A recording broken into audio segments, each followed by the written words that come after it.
Hello मेरे माध्यमिक warriors, and I know कि तुम लोग जान ही चुके हो कि दीदी आप सेम दिन कोई शूट कर रही हैं, बट मैं इसको एक सेपरेट वीडियो में डालना चाहती थी। How to manage time in examination time. ये क्या है भाई? एग्जाम हॉल में तुम बैठे हो, टाइम कैसे मैनेज करें दीदी? टाइम अगर बहुत कम पड़ गया तो, मेरा एक दो क्वेश्चन छूट गया तो, मेरा आता हुआ क्वेश्चन मेरे हाथ से निकल गया तो, ये सारे फियर्स मेरे अंदर भी थे। मेरे अंदर क्या क्या फियर्स थे बताऊं? फियर्स तो ये थे कि भाई प्रैक्टिस तो बहुत कर लिया, क्या पता कि ऐसे क्वेश्चंस आए जिसके बारे में मुझे पता ही ना हो। या फिर फियर ये था कि भाई क्या पता मुझे क्वेश्चंस के आंसर्स भी आते हो लेकिन मेरे हाथ से टाइम निकल जाए। ये सारे क्वेश्चंस, ये सारे फियर्स पूजा दीदी के भी दिमाग में था, पूजा दीदी को भी फील होता था, ऐसा कोई बड़ा बात नहीं है। बट रिलैक्स रहो, यहाँ पे मैं तुमको यही तो समझाने आई हूँ कि तुम अपना समय, अपना टाइम कैसे मैनेज करोगे एग्जाम टाइम में। इमेजिन करो, तुम्हें आई होप कि सबको एडमिट कार्ड्स मिल चुके हैं, तुम लोग का पर्टिकुलर कौन से स्कूल में तुम लोग का सीट है वो भी मिल चुका होगा। रिलैक्स होके बैठो, आराम से बैठो। इमेजिन करो कि तुम एग्जामिनेशन हॉल में पहुंच चुके हो। कर लो इमेजिन, एग्जामिनेशन हॉल में पहुंचे हो, टीचर्स लोग तुमको कुछ इंस्ट्रक्शन दे देंगे कि देखो यहाँ पे कैसे लिखना है, क्या लिखना है। बेटा सबसे पहली बात तो एडमिट कार्ड को प्लीज़ रख लेना, गलती से भी वो मत भूलना, ठीक है? मैं क्या करती थी, मैं कभी नहीं भूलूंगी, इसलिए तुम लोग को बता देती हूँ। जो बोर्ड होता है हम लोगों का, हम लोग को तो ट्रांसपेरेंट बोर्ड ले जाने बोलता था, मतलब ऐसे कार्डबोर्ड वाला नहीं चलेगा, क्या पता पीछे को लिख कर आया हो। ट्रांसपोर्ट बोर्ड चाहिए हमें, वो जो पर्टिकुलरली प्लास्टिक का होता है, गेस प्लास्टिक या उसको क्या प्लास्टिक है, फाइबर का, यस, जो बोर्ड होता है वो हम लोग लेते थे। और मैं उसी में मतलब उसी में रख देती थी, उसी में अटका के अपना एडमिट कार्ड रखती थी हमेशा।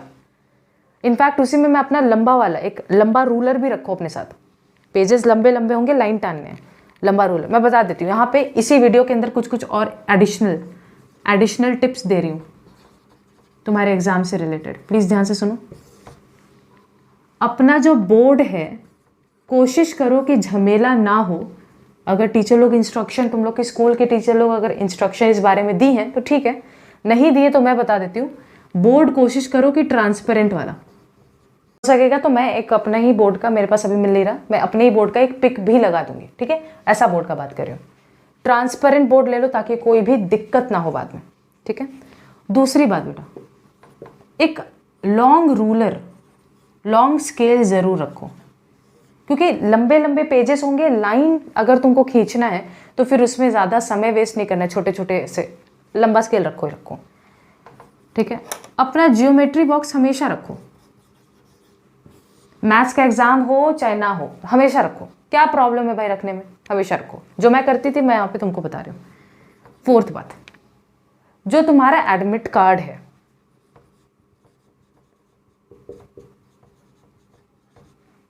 एंड जो रजिस्ट्रेशन सर्टिफिकेट होता है,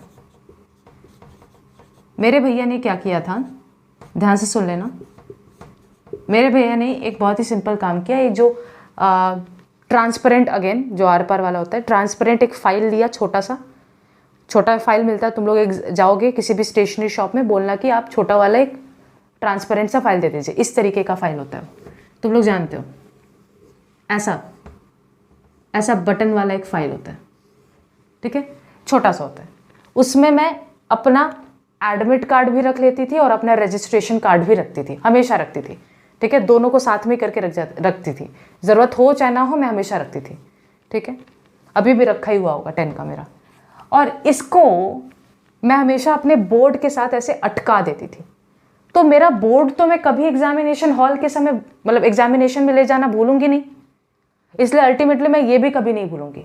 ये मेन है बेटा, इसको नहीं भूलना है, ठीक है? बहुत डर सा लगता है दीदी अगर भूल गए तो भूलने का स्कोप रखेंगे ही नहीं ना, हमेशा अपने बैग के अंदर बोर्ड तो रखेंगे, तो बोर्ड के साथ इसको भी लगा देंगे। बात समझ में आए? ये कुछ एडिशनल टिप्स है, प्लीज़ इसका भी ख्याल रखा जाए, ठीक है? एग्जाम भी इंपॉर्टेंट है, ये सारी बातें भी इंपॉर्टेंट है, ठीक है? अब मेन मुद्दे पे आते हैं कि अपने समय को कैसे मैनेज करें एग्जामिनेशन टाइम में। अब बेटा हम लोग डिस्कस करते हैं हमारा मेन मुद्दा, how to manage time in exam time, ठीक है? बड़ा सिंपल सा बात है बेटा, नॉट डिफिकल्ट एट ऑल। तुमको स्टार्टिंग में 15 मिनट्स दिया जाएगा to read the question paper, हाँ या ना? क्वेश्चन पेपर रीड करने दिया जाएगा? हम क्या करते थे, हम इस 15 मिनट को 2 भाग में तोड़ लेते थे। हाँ, मैं बहुत सिस्टमैटिक थी। अपने 15 मिनट्स को 2 भाग में तोड़ लेती थी। मैं अपने साथ अपना घड़ी ज़रूर लेकर जाती थी, ठीक है। मैं स्टार्टिंग के 10 मिनट में ये रीड करती थी कि क्या क्या क्वेश्चंस आए हैं, लॉन्ग क्वेश्चंस क्या क्या आए हैं, क्या क्या 4 मार्क वाले क्वेश्चंस आए हैं, क्या क्या 2 मार्क्स वाले क्वेश्चन आए हैं, वो सब मैं रीड करती थी। और लास्ट के 5 मिनट में मैं अपना फ्रंट पेज खोल करके MCQs रीड करती थी कि MCQs क्या क्या आए हैं। और मैं देखती थी कि इसमें से कौन कौन सा मुझे आता है, क्योंकि उस समय लिखने तो तुम्हें दिया जाएगा नहीं। ये स्टार्टिंग का 15 minutes is only for reading the question paper, you would not be allowed to write anything. तो उस समय लास्ट के 5 मिनट में मैं अपने MCQs को रीड करके अपने माइंड के अंदर आंसर्स पहले ही दे देती थी। अच्छा, ये वाला क्वेश्चन है, इसका आंसर तो पक्का से ये है। और जो भी मुझे नहीं आता था उसके लिए मैं अपने दिमाग में एक लॉजिकली सोचती थी कि इसका आंसर क्या हो सकता है। और अगर मान लो मैं नहीं सोच पाई तो मैं उसको छोड़ देती थी, सो दैट पूरा पेपर खत्म होने के बाद वापस उसी क्वेश्चन पे जाकर उसको अटेंड कर सकूं। देखो, एक बात याद रखो, मेरा एक बात, do not leave any question, please ये बात मेरा याद रखो। किसी भी क्वेश्चन को छोड़ो मत, क्योंकि यहाँ पे कोई नेगेटिव मार्किंग वाला सिनारियो नहीं चल रहा। अटेंड करके आओ, 0 मिल जाएगा, कट जाएगा वो आंसर, यही हो सकता है, नेगेटिव मार्किंग तो नहीं मिलेगा। तो मेरा यहाँ पे यही बताने का मेन मोटिव है, do not leave any question, चाहे वो MCQ हो, चाहे वो लॉन्ग क्वेश्चन ही क्यों ना हो। मान लो एक क्वेश्चन आ गया, nature of the revolt of 1857, तुम्हें कुछ ही नहीं पता कि क्या लिखना है। अरे भाई, रिवोल्ट ऑफ 1857 के बारे में कुछ तो पता होगा ना, वही 10-12 लाइन लिख के चले आओ, नो प्रॉब्लम, 1 मार्क्स तो मिलेगा। 1-1 मार्क्स का कीमत समझो बेटा, ये 1-1 मार्क्स, वो 2 मार्क्स के कारण मैं 3rd नहीं आई थी अपने स्कूल में, तो 2 मार्क्स का इंपॉर्टेंस मुझे तब पता चला। तो तुम्हें भी अब पता रहना चाहिए कि हर 1 मार्क्स इंपॉर्टेंट है। तो भाई कुछ तो आता होगा, वो आंसर अगर पूरा नहीं लिख सकते, कुछ तो ऊपर ऊपर से पता होगा, लिख दो। सेम हिंदी के साथ, हिंदी में कोई क्वेश्चन पूछ ले और तुमको नहीं आता है, अरे भाई तुम वो चैप्टर तो पढ़े हो, उसका समरी तो आता है, तुम्हारी मातृभाषा है भाई, आराम से लिख दो उसको, ठीक है। तो कोई क्वेश्चन को छोड़ना नहीं है, और अपने समय को यूटिलाइज करने के लिए स्टार्टिंग का ये 15 मिनट्स को मैं जैसे तोड़ती थी, तुम भी चाहते हो तो वैसे तोड़ सकते हो।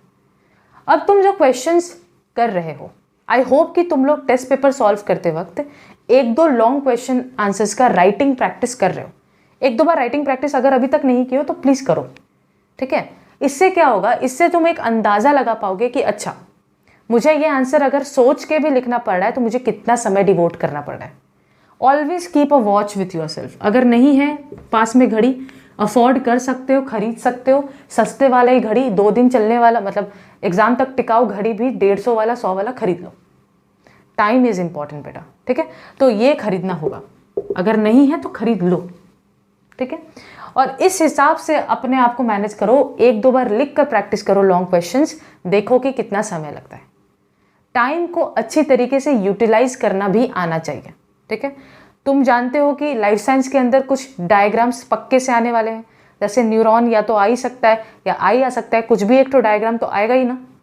उस डायग्राम को इतने अच्छे से प्रैक्टिस करो कि तुम लगभग 6 से 7 मिनट के अंदर वो डायग्राम बना लो। और डायग्राम बहुत अच्छे से बनाओ, पूरा एक पेज लेकर अच्छे से बनाओ। 5 मार्क्स का है भाई, फोकट का 5 मार्क्स मिल रहा है तो उसको बटोरो ना, पूरा एक पेज लो, आराम से बनाओ। मेरा यहीं पे यही मकसद है, ठीक है। सो टाइम का फिक्र मत करो। जिस हिसाब से हमारा एग्जाम होता है, टाइम बहुत ही बढ़िया हम लोगों को मिलता है। हाँ, थोड़ा सा अगर तुमको टाइम कंस्ट्रेंट लग सकता है तो वो मैथ्स, लाइफ साइंस और ज्योग्राफी में लग सकता है, बिकॉज पेपर्स बहुत लेंथी होते हैं, और हिंदी में भी इनफैक्ट पेपर्स बहुत लेंथी होते हैं। इसलिए 1-2 बार राइटिंग प्रैक्टिस भी करो, अभी भी समय है, करो, ठीक है। 1 घंटा दिन में निकाल करके राइटिंग प्रैक्टिस करो। That would be my suggestion, ठीक है। इसके अलावा मैं और कोई सजेशन नहीं देना चाहती हूँ। तुम्हारा और भी कोई क्वेरी है कि दीदी इसको कैसे टैकल करें एग्जामिनेशन हॉल में, लिख दो, मैं उसके ऊपर एक वीडियो ज़रूर बना दूंगी। Thank you so much for watching, and if you want कि तुम्हारे फ्रेंड्स तक भी बात पहुंचना चाहिए, share with them. Thank you.